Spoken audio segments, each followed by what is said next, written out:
Hi all, mid cap ഡോക്ടറിൻ്റെ post മാർക്കറ്റിലേക്ക് എല്ലാവർക്കും സ്വാഗതം. അപ്പോൾ ഞാനിന്ന് ഗ്രൂപ്പിൽ പറഞ്ഞിരുന്നു, ഇന്നൊരു സ്പെഷ്യൽ റിക്വസ്റ്റ് ഉണ്ട്. ഇന്ന് സംസാരിക്കാൻ പറ്റിയ ദിവസമാണ്. അപ്പോൾ നമ്മൾ ഇന്നത്തെ ദിവസം ധാരാളം ആൾക്കാർ, കുറേ പേരുടെ ഒന്നും മെസ്സേജ് വായിച്ചിട്ടില്ല, എനിക്കറിയാം, നിങ്ങൾ ക്ഷമിക്കണം. ധാരാളം ആൾക്കാർ മെസ്സേജ് അയച്ചിട്ടുണ്ട്. എല്ലാവരോടും നന്ദി മാത്രമേ എനിക്ക് പറയാനുള്ളൂ, വേറെ കൂടുതലൊന്നും പറയാനില്ല. നമ്മളുടെ പഠനം, ഇതിൻ്റെയൊക്കെ പിന്നിലെന്താണ്? പഠനം മാത്രമാണ്, വേറെ യാതൊന്നുമില്ല. ഓക്കെ, അപ്പോൾ ഇന്ന് നമ്മൾ വിചാരിച്ച പോലെ തന്നെ മാർക്കറ്റ് എന്ത് ചെയ്തു? നമ്മുടെ വഴിക്ക് തന്നെ മാർക്കറ്റ് നിന്നു. നമുക്ക് ജസ്റ്റ് ചാർട്ടിലോട്ടൊന്ന് നോക്കാം.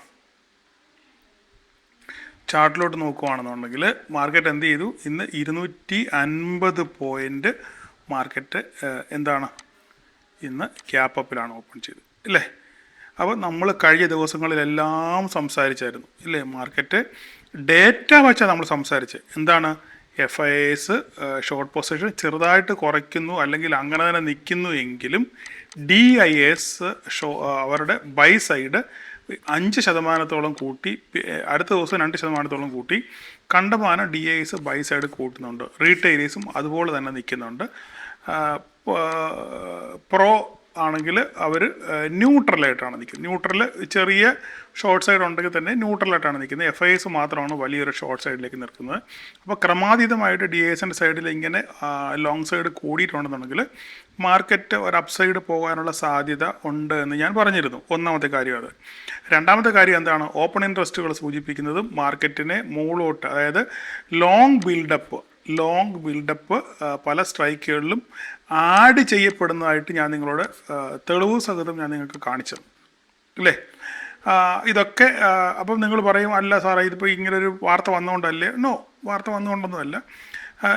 ഞാൻ പറഞ്ഞു, ഇന്ത്യൻ മാർക്കറ്റിന് എത്ര നെഗറ്റീവ് ന്യൂസ് വന്നു കഴിഞ്ഞാൽ ഒരു പരിധി വിട്ട് താഴെ പോകാനുള്ള സാധ്യത വളരെ കുറവാണെന്ന് ഞാൻ കറക്റ്റായിട്ട് പറഞ്ഞു. പലരും പറഞ്ഞു പൊട്ടും, 20,000 പോവും, 24,000 പോവും, 12,000 പോവും എന്നൊക്കെ പറയുന്നുണ്ട്. ശരിയാണ്, അതൊക്കെ സമ്മതിച്ചു. അതൊക്കെ അവരവരുടെ വ്യൂ ആണ്. എനിക്ക് എൻ്റേതായിട്ടുള്ള വ്യൂ ഉണ്ട്, അവർക്ക് അവരുടേതായിട്ടുള്ള വ്യൂ ഉണ്ട്. ഓക്കെ, അപ്പം മാർക്കറ്റ് ഒരു പരിധി വിട്ട് താഴെ പോകത്തില്ല എന്ന് ഞാൻ പറഞ്ഞു. അതിനുശേഷം ഇന്നിപ്പം ഇന്നലെ രാത്രി ഇങ്ങനെ ന്യൂസ് വന്നു, ഡൗ ജോൺസ് അടിച്ചു കയറി, രാത്രി ഇത് ഇങ്ങനെയൊക്കെ സംഭവിച്ചു. മാർക്കറ്റ് 250 പോയിൻറ്റിൻ്റെ ഗ്യാപ്പ്. അപ്പോൾ ഇന്നലെ ഞാൻ ഈ വാർത്തകളൊക്കെ വരുന്നതിന് മുന്നേ ഞാൻ എന്താ പറഞ്ഞത്? ഞാൻ പറഞ്ഞു മാർക്കറ്റ് നാളെ വേറെ പ്രശ്നങ്ങളൊന്നും ഇല്ലെങ്കിൽ നാളെ മാർക്കറ്റ് ഗ്യാപ്പ് അപ്പിലായിരിക്കും ഓപ്പൺ ചെയ്യുന്നത് എന്ന് ഞാൻ പറഞ്ഞു. ക്ലിയർ ആണല്ലോ? ഇന്നലത്തെ വീഡിയോ എടുത്ത് നോക്കിയാൽ നിങ്ങൾക്ക് മനസ്സിലാവും. ആ വീഡിയോ ചെയ്യുന്ന സമയത്ത് ഇതൊന്നും സംഭവിച്ചിട്ടില്ല. ഓക്കെ, മാർക്കറ്റ് നാളെ ഓപ്പൺ ചെയ്യുമ്പോൾ ഗ്യാപ്പ് അപ്പ് ആയിരിക്കും, വേറെ പ്രശ്നങ്ങളൊന്നും ഇല്ലയെന്ന് ഞാൻ പറഞ്ഞു. അതിൻ്റെ കൂടെയാണ് ഈ വാർത്തകളോട് വന്ന് മാർക്കറ്റ് 250 പോയിൻ്റ് ഗ്യാപ്പ് അപ്പിൽ. അപ്പം സാധാരണഗതിയിൽ ഞാനൊക്കെ തുടക്കകാലത്ത് ചെയ്യുമെന്ന് പറഞ്ഞു കഴിഞ്ഞാൽ, നിഫ്റ്റി ഒരു 200-250 പോയിൻ്റ് കയറി കഴിഞ്ഞാൽ പിന്നെ നമുക്ക് പ്രതീക്ഷയില്ല. പിന്നെ നമ്മുടെ പ്രതീക്ഷ മുഴുവൻ അങ്ങോട്ടാണ്, താഴോട്ടാണ്. ഇപ്പം പൊട്ടും. അതിന് നമ്മൾ എന്ത് ചെയ്യും?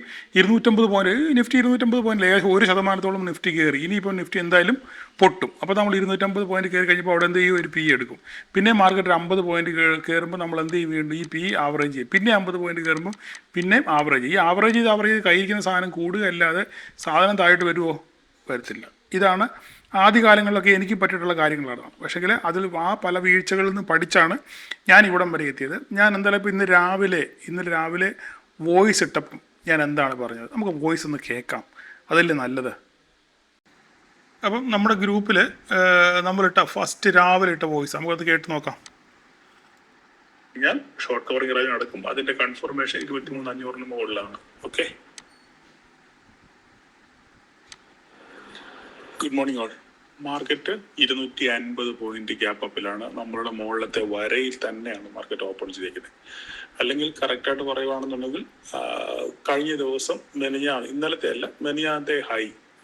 ഹൈയിലാണ് മാർക്കറ്റ് ഓപ്പൺ ചെയ്തത്. അപ്പോൾ ഇവിടെ നമ്മൾ നോക്കാനുള്ളത്, ചാടിക്കേറി ആരും ഒന്നും എടുക്കരുത്, ഒന്ന് വെയിറ്റ് ചെയ്യുക. കാരണം നമുക്കറിയത്തില്ല മൊമെൻറ്റം എങ്ങനെയാണെന്നുള്ളത്. അതുകൊണ്ട് ഒന്നുകിൽ 23,336, ഓക്കെ, ഈ 23,336 ഇറങ്ങി വന്നിട്ട് തിരിച്ച് കയറുന്നുണ്ടെന്ന് നോക്കുക.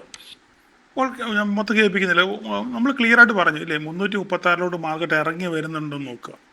ഇറങ്ങി വന്നെങ്കിൽ മാത്രമേ, വന്നതിന് ശേഷം എന്താണ് നമ്മുടെ ഈ 336 മാർക്കറ്റ് ഓപ്പൺ ചെയ്തതിന് ശേഷം നമുക്ക് ഈ ഇതിലെടുക്കാം. 336 ഓപ്പൺ ചെയ്തു. ഓപ്പൺ ചെയ്തതിന് ശേഷം ഒന്നുകിൽ ഇവിടെ സസ്റ്റെയിൻ ചെയ്യുന്നുണ്ടോ നോക്കുക, ഇല്ലെങ്കിൽ മാർക്കറ്റ് എന്ത് ചെയ്യണം 336 ഇറങ്ങി വരുന്നുണ്ടോ നോക്കുക. അങ്ങനെ മാർക്കറ്റ്, അപ്പോൾ ഞാൻ പറഞ്ഞു പിയുടെ പറ്റി നിങ്ങൾ ചിന്തിക്കരുത്. പി ഭയങ്കര ഒരു വളരെ കെയർഫുൾ ആയിരിക്കണം, അല്ലെങ്കിൽ ഒരു നെഗറ്റീവ് ന്യൂസ് വന്നെങ്കിൽ മാത്രമേ നമ്മൾ പിയെ പറ്റി ചിന്തിക്കാവൂ എന്ന് ഞാൻ ക്ലിയർ ആയിട്ട് പറഞ്ഞു. അത് മാത്രമല്ല, നമുക്കൊരു ധാരണയുണ്ട്, ഈ പറഞ്ഞ 10, 200, 250, 300 പോയിന്റ് കയറി കഴിഞ്ഞാൽ പിന്നെ നിഫ്റ്റി പൊട്ടുന്നൊരു ധാരണയുണ്ട്. അത് ഈ അവസരത്തിൽ അത് ചിന്തിക്കേണ്ട. അതിനെപ്പറ്റി 400, 450, 500 പോയിൻ്റൊക്കെ വിഷയമുള്ള കാര്യമല്ല ഈ അവസരത്തിൽ ഞാൻ പറഞ്ഞായിരുന്നു. അതിനുശേഷം മാർക്കറ്റ് പതുക്കെ താഴോട്ടിറങ്ങി വന്ന് നമ്മുടെ കറക്റ്റ് നമ്മുടെ 336 മാർക്കറ്റ് എത്തി, ഇല്ലേ?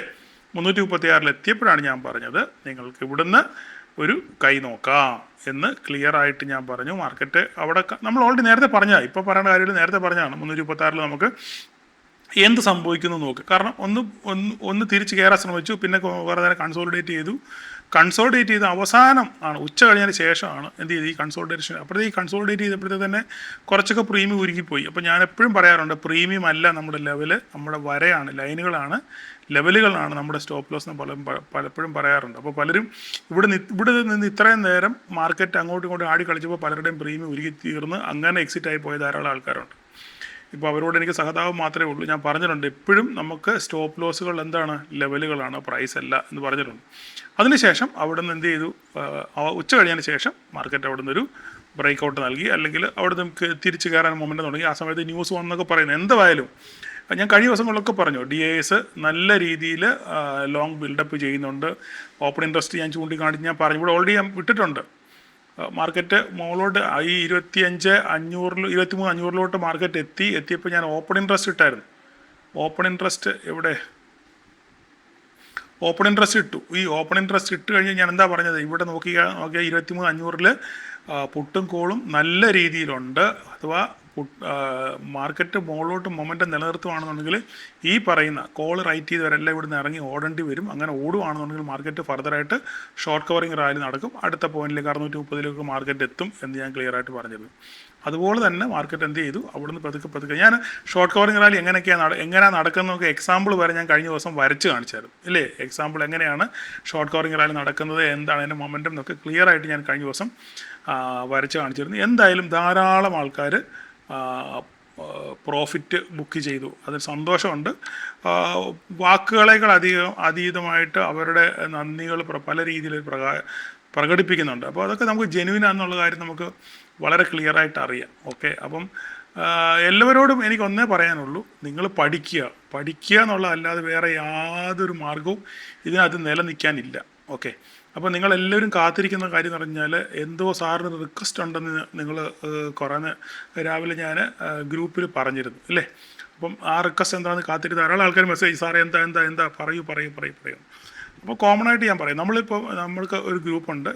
അപ്പോൾ ആ ഗ്രൂപ്പിൽ നമ്മൾ ചെറിയൊരു സബ്സ്ക്രിപ്ഷൻ ഫീസ് വെച്ചിട്ടാണ് നമ്മൾ ആ ഗ്രൂപ്പ് മെയിൻറ്റെയിൻ ചെയ്തുകൊണ്ട് പോകുന്നത്. നേരത്തെ നമ്മൾക്ക് ഫ്രീ ആയിരുന്നപ്പോൾ ധാരാളം ആൾക്കാരുണ്ടായിരുന്നു, അതിന് യാതൊരു കൺട്രോൾ ഇല്ലാതെ പോകുമായിരുന്നു. അങ്ങനെ ഒരു കൺട്രോൾ വരാൻ വേണ്ടിയാണ്, ബി ഫ്രാങ്ക്, നമുക്ക് തുറന്നു പറഞ്ഞാൽ കുഴപ്പമില്ല, പബ്ലിക് മീഡിയ ആണെങ്കിലും തുറന്നു പറഞ്ഞാൽ കുഴപ്പമില്ല, നമ്മൾ മാസം ഒരു 200 രൂപ സബ്സ്ക്രിപ്ഷൻ ഫീസ് വെച്ചിട്ടാണ് നമ്മളത് മുന്നോട്ട് കൊണ്ടുപോകുന്നത്. ഇതുപോലെ സബ്സ്ക്രിപ്ഷൻ ഫീസ് വെച്ച് വേറെ ആരെങ്കിലും ഉണ്ടെന്നുള്ള കാര്യം എനിക്കറിയത്തില്ല. എങ്കിലും മാസം നമ്മൾ 200 രൂപ, നിങ്ങളുടെ ഒരു ചായക്കാശ് പോലും ഇല്ല എന്നാണ് എൻ്റെ വിചാരം. അപ്പം അങ്ങനെയാണ് നമ്മളത് മുന്നോട്ട് കൊണ്ടുപോകുന്നത്. അപ്പോൾ നിങ്ങളിപ്പോൾ വിചാരിക്കുക സാറ് സബ്സ്ക്രിപ്ഷൻ ഫീസ് കൂട്ടാൻ പോകണം, അങ്ങനെയൊന്നുമല്ല. അങ്ങനെ ധാരാളം ആൾക്കാർ നമ്മളത് സാറേ കുറവാണ്, ഇത് കൂട്ടണം എന്നൊക്കെ പറഞ്ഞ് ധാരാളം ആൾക്കാർ മെസ്സേജ് അയക്കാറുണ്ട്. ധാരാളം ആൾക്കാർ സാറേ ഒരു കാര്യം ചെയ്യും, 1 വർഷത്തേക്ക് അടച്ചേക്കാം, 2 വർഷത്തേക്ക് അടച്ച ആൾക്കാരുണ്ട്, 6 മാസത്തേക്ക് അടയ്ക്കുന്ന ആൾക്കാരുണ്ട്, ധാരാളം ആൾക്കാർ അങ്ങനെ ഫീസ് ഒന്നിച്ചടയ്ക്കുന്ന ആൾക്കാരുണ്ട്. അപ്പം ചിലർ പറയും സാറേ ഇത് മോശമാണ്, ഇത്രയും ചെറിയ പൈസ, അതുകൊണ്ട് ഞങ്ങൾ ഇത്രയും പൈസ കൂട്ടി അടയ്ക്കുന്നു പറഞ്ഞ് മനഃപൂർവ്വമായിട്ട് പൈസ കൂട്ടിത്തരുന്ന ധാരാളം ആൾക്കാരുണ്ട്. അപ്പോൾ ഞാനിതൊന്നും എന്താ പറയുന്നത്, ഇത് സബ്സ്ക്രിപ്ഷൻ കൂട്ടാനോ അല്ലെങ്കിൽ കാശുണ്ടാക്കാനോ ഉള്ളൊരു മാർഗ്ഗം അങ്ങനെയൊന്നും അല്ല ഞാനിത് നിങ്ങളോട് സംസാരിക്കുന്നത്. ഞാൻ വേറൊരു കാര്യം പറയാൻ വേണ്ടിയാണ്. അപ്പോൾ ഇതൊന്നും സബ്സ്ക്രിപ്ഷൻ കൂട്ടാനോ അല്ലെങ്കിൽ മറ്റെന്തെങ്കിലും കാരണത്തിന് വേണ്ടിയൊന്നുമല്ല. ഞാൻ പറയാൻ വന്ന കാര്യം എന്ന് പറഞ്ഞാൽ, നിങ്ങൾക്കറിയാം ധാരാളം ഇങ്ങനെ യൂട്യൂബേഴ്സ് ഇങ്ങനെ ധാരാളം ബ്രോക്കർമാരെ പരിചയപ്പെടുത്താറുണ്ട്. അപ്പം എനിക്ക് ഇന്ന് വന്നൊരു ഓഫർ നിങ്ങളോട് ഷെയർ ചെയ്യാൻ വേണ്ടിയാണ് ഞാനിത് തുറന്നങ്ങ് പറയുന്നതിന് കുഴപ്പമൊന്നുമില്ലല്ലോ, നമുക്ക് മറച്ചു വെക്കേണ്ട കാര്യമൊന്നുമില്ലല്ലോ. അപ്പം ഞാൻ നാളുകളായിട്ട് വർഷങ്ങളായിട്ട് ഉപയോഗിക്കുന്ന ആപ്പ് ധൻ ആപ്പാണ് ഉപയോഗിക്കുന്നത്. കാരണം അത് ഉപയോഗിക്കുന്നതിൻ്റെ കാര്യം എന്ന് പറഞ്ഞാൽ എല്ലാം കൊണ്ടും വളരെ ഫാസ്റ്റ് എക്സിക്യൂഷനാണ്. രാവിലെ 9:15 മാർക്കറ്റ് ഓപ്പൺ ചെയ്യാൽ പെട്ടെന്നൊരു പൊസിഷൻ എക്സിറ്റ് ചെയ്യണമെങ്കിലും ഒരു പൊസിഷൻ എടുക്കണമെങ്കിലും കൃത്യമായിട്ട് നമ്മൾ സ്റ്റോപ്പ് ലോസ് കൃത്യമായിട്ട് അടിക്കുകയും എക്സിക്യൂഷൻ എല്ലാം വളരെ ഫാസ്റ്റായിട്ട് നടക്കും. നമുക്ക് വളരെ കൺവീനിയൻ്റ് ആണ് ഞാനത് ഉപയോഗിക്കുകയും അത് പലർക്കും പരിചയപ്പെടുത്തുകയൊക്കെ ചെയ്തിട്ടുണ്ട്. നമ്മുടെ ഗ്രൂപ്പിൽ തന്നെ ധാരാളം ആൾക്കാർ ഞാൻ ലിങ്കൊക്കെ ഇട്ട് കൊടുത്ത് അവർ ഓപ്പൺ ചെയ്തിട്ടുണ്ട്. അപ്പോൾ പക്ഷേ അവരാരും ട്രേഡൊന്നും ചെയ്യുന്നില്ല. അപ്പം ഞാനിപ്പോൾ ഇവിടെ താഴെ ഇടുന്ന ആ ലിങ്ക് ഉപയോഗിച്ച് നിങ്ങൾ ട്രേഡ് ചെയ്യുകയാണെന്നുണ്ടെങ്കിൽ ആ ലിങ്ക് ഉപയോഗിച്ച് നിങ്ങൾ ആ ബ്രോക്കറിൽ അക്കൗണ്ട് ഓപ്പൺ ചെയ്ത് നിങ്ങൾ അതിൽ ട്രേഡ് ചെയ്യുകയാണെന്നുണ്ടെങ്കിൽ നിങ്ങൾ 10 രൂപ ബ്രോക്കറേജ് കൊടുക്കുമ്പോൾ അതിൽ 2 രൂപ അവരെനിക്ക് തരാം എന്ന് ഓഫർ തന്നിട്ടുണ്ട്. അതായത് 10 രൂപയാണ് നിങ്ങൾ ബ്രോക്കറിന് കൊടുക്കുന്നതെങ്കിൽ അതിൽ 2 രൂപ അവരെനിക്ക് തരും. ഇനിയിപ്പോൾ നിങ്ങൾ ഇത് ഓപ്പൺ ചെയ്തില്ലെങ്കിൽ ഈ 10 രൂപ നിങ്ങൾ അവർക്ക് കൊടുക്കണം. അത് ആർക്കും കൊടുക്കാറില്ല. അപ്പോൾ നമ്മൾ ഈ വഴി അക്കൗണ്ട് ഓപ്പൺ ചെയ്ത് ഞാൻ ഈ തരുന്ന ലിങ്ക് വഴി അക്കൗണ്ട് ഓപ്പൺ ചെയ്യുകയാണെങ്കിൽ ആ 2 രൂപ എനിക്ക് കിട്ടും. ഇല്ലെങ്കിൽ അത് അവരുടെ പോക്കറ്റിൽ തന്നെ പോകും. അപ്പോൾ അതുകൊണ്ടൊരു ഛേദമില്ലാത്ത ഉപകാരമാണ്. നിങ്ങൾ ആരെയും നിർബന്ധിക്കുന്നില്ല, ആരെയും കമ്പൽ ചെയ്യുന്നില്ല. ജസ്റ്റ് എനിക്ക് വന്നൊരു ഓഫർ ഞാൻ നിങ്ങളോട് ഷെയർ ചെയ്യുന്നത് മാത്രമേ ഉള്ളൂ. നിങ്ങൾക്ക് താല്പര്യം ഉണ്ടെന്നുണ്ടെങ്കിൽ ഞാൻ താഴെ ഫസ്റ്റ് കമൻറ്റിലും ഈ ഡിസ്ക്രിപ്ഷനിലും അതിൻ്റെ ലിങ്ക് ഇട്ടേക്കാം. തന്നെ ആപ്പ് ഓപ്പൺ ചെയ്യാനുള്ള ലിങ്ക് ഇട്ടേക്കാം. അപ്പോൾ നിങ്ങളെക്കൊണ്ട് പറ്റുന്നെങ്കിൽ നിങ്ങൾ അക്കൗണ്ട് ഓപ്പൺ ചെയ്ത് അതിൽ ട്രേഡ് ചെയ്യാൻ ശ്രമിക്കുക. അങ്ങനെ ട്രേഡ് ചെയ്യുകയാണെന്നുണ്ടെങ്കിൽ ഈ 2 രൂപ എനിക്ക് കിട്ടും. അത് വഴി നിങ്ങൾ ചെയ്തില്ലെങ്കിലും ഈ അക്കൗണ്ട് വഴി എല്ലാം ഓപ്പൺ ചെയ്ത് നിങ്ങൾ സ്ഥിരമായിട്ട് ഇപ്പം നേരത്തെ ഓൾറെഡി തന്നെ ഉള്ളവരാണെന്നുണ്ടെങ്കിൽ അതുകൊണ്ട് പ്രയോജനമൊന്നുമില്ല. പുതിയതായിട്ട് അക്കൗണ്ട് ഓപ്പൺ ചെയ്യുകയാണെന്നുണ്ടെങ്കിൽ ഈ പറയുന്ന 2 രൂപ എനിക്ക് കിട്ടും. അപ്പോൾ അത് ജസ്റ്റ് നിങ്ങളോടൊന്ന് ഷെയർ ചെയ്യുന്ന മാത്രമേ ഉള്ളൂ. ബി ഫ്രാങ്ക്, ഉള്ള കാര്യം തുറന്നു പറഞ്ഞതിന് കുഴപ്പമില്ലല്ലോ. നമുക്ക് മറച്ചു വെക്കുമ്പോഴല്ലേ പ്രശ്നം വരുന്നത്. അപ്പോൾ അതാണ് എനിക്ക് നിങ്ങളോട് റിക്വസ്റ്റ് ചെയ്യാനുള്ളത്. അപ്പം എല്ലാവരോടും സപ്പോർട്ട് ചെയ്യുന്ന എല്ലാവരോടും വളരെയധികം നന്ദിയുണ്ട്. അപ്പം ഈ ഒരു കാര്യം ഞാൻ ജസ്റ്റ് നിങ്ങളെ ഓർപ്പിച്ചത് മാത്രമേ ഉള്ളൂ, അല്ലാതെ വേറെ യാതൊരു കാര്യമില്ല. അപ്പം ഇനി ഈ അക്കൗണ്ട് ഓപ്പൺ ചെയ്തെന്ന് പറഞ്ഞ് നിങ്ങൾക്ക് എന്തെങ്കിലും സ്പെഷ്യൽ കൺസിഡറേഷനോ എന്തെങ്കിലും കോളോ അങ്ങനെയുള്ള പരിപാടി, നമുക്ക് കോള് പരിപാടിയേ ഇല്ല, അങ്ങനൊരു പരിപാടിയേ ഇല്ല. ഓക്കെ, ജസ്റ്റ് നിങ്ങൾ എന്നെ ഒന്ന് സപ്പോർട്ട് ചെയ്യുന്നു, ഛേദമില്ലാത്തൊരു ഉപകാരം, അത്ര മാത്രമേ ഉള്ളൂ. ഓക്കെ, അപ്പോൾ എല്ലാവർക്കും ഒരു ഹാവ് എ നൈസ് വീക്കെൻഡ്, നല്ലൊരു വീക്കെൻഡ് ആശംസിക്കുന്നു. എല്ലാവരും ഫാമിലിയായിട്ട് അടിച്ചു പൊളിക്കുക, സന്തോഷമായിട്ടിരിക്കുക, പഠിക്കുക, അത്ര മാത്രമേ പറയാനുള്ളൂ. Okay, thank you all.